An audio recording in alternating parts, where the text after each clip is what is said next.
My name is Hugh Smith. You may or may not know me, but if you don't, I'm going to share a little bit about my story. Almost 5 years ago, my children were taken from me, brought to Canada illegally and kept there. Since then, I have been fighting for basic father's rights, fighting for my children's rights to have their father in their life. Now, my children are the best thing that has ever happened to me, and I do everything for them. Unfortunately, their mother grew up in a very unstable home with no father present whatsoever, and a mother who was constantly in and out of her life and who did do a lot of emotional damage on her. That cycle is now repeating itself, being put on my children. In the years that my ex has had custody of the children, they have witnessed multiple domestic violence incidences. They have witnessed an ex-boyfriend of my ex physically attacking me and assaulting me in front of the children while they watch, scream, and cry. They have watched their mother fight physically with her own mother. My children described it as slapping and pulling hair to each other. And most recently, my son walked in on his mother, violently assaulting her last boyfriend while she was on top of him, screaming and beating him. He was crying and telling her to stop, but she didn't. Then while he called the police, she fled the scene while I believe was told that she was intoxicated at the time. She drove the kids, woke up my daughter who was sleeping, took them I don't know where, and hid from the police for several days before she was arrested. And all these accounts, I have contacted Child Protection Services, and nothing has been done.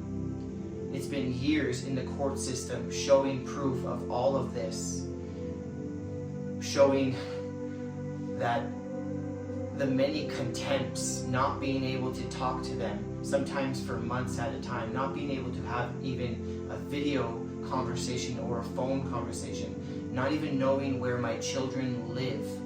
She refuses to let me know where they live. For the past year and a half, I haven't known where my own children have lived. They have been around many different men, partners of my ex, taking care of them overnight while my ex is working or doing something. These are just men, random boyfriends that come in and out of her life and confuse my children. They have been neglected, abused, trained to lie, trained to suppress their feelings and emotions. Whenever I try to talk to my son about opening up, sharing his emotions, sharing his feelings, my ex grabs the phone and hangs up. Teaching my son that it's not okay to express your emotions, express your feelings, and lying about it, saying that those are adult conversations. She has gone through this trauma herself, and I don't blame her because she never had that love, she never had that family. But it is her responsibility now to make sure that she's okay, to take the best care of the children, which is something that she has not done. They have lived in 5 or 6 different homes or places in the last year. They've been left alone with unreliable, emotionally unstable people that have tried to commit suicide, people that are suicidal, people that are alcoholics. Meanwhile, they have an entire family support system that they've been taken from and not allowed to return. This summer, I was supposed to have parenting time with them here in Utah. We had plans to take them to Disney and Harry Potter World. My ex did not allow that parenting time to happen. And what did she do during that time? She took off to Toronto for 2 weeks with her current boyfriend at that time, and left my children alone with a suicidal person. not putting anyone down in this video or trying to put anyone down. I am bringing awareness that there's situations where kids are being neglected because a failed court system, lawyers who do not do anything to help.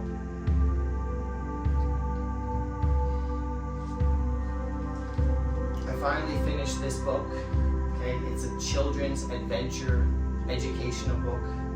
It's called Wilder and Waves Odysseys with Dad, Utah. This is the first in its series of books that I'm going to put out to help raise awareness for fathers' rights and to also fund all the legal fees that I have to pay for just fighting to be a father.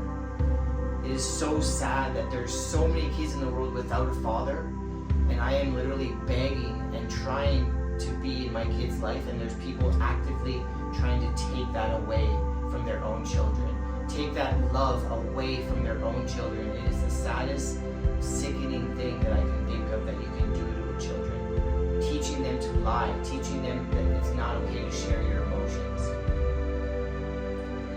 CPS is currently investigating the recent situation. I am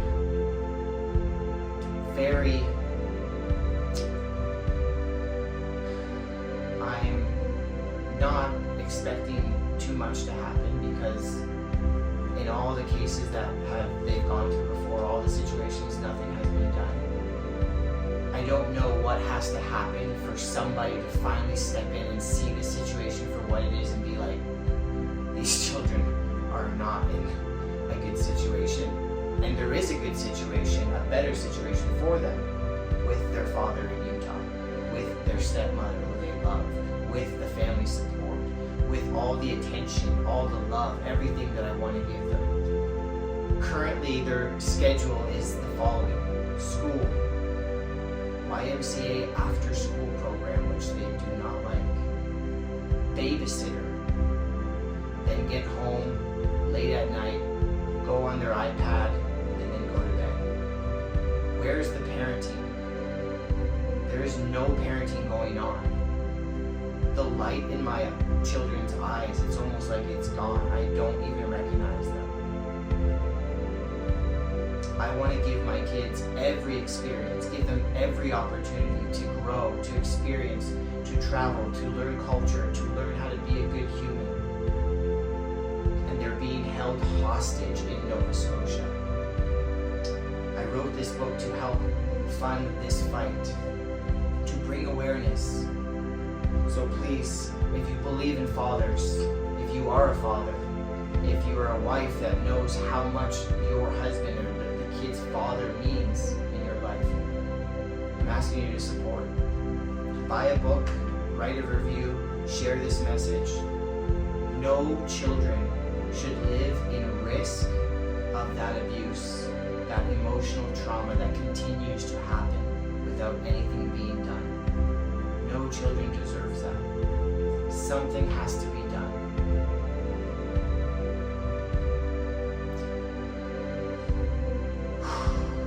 Thank you very much. Share.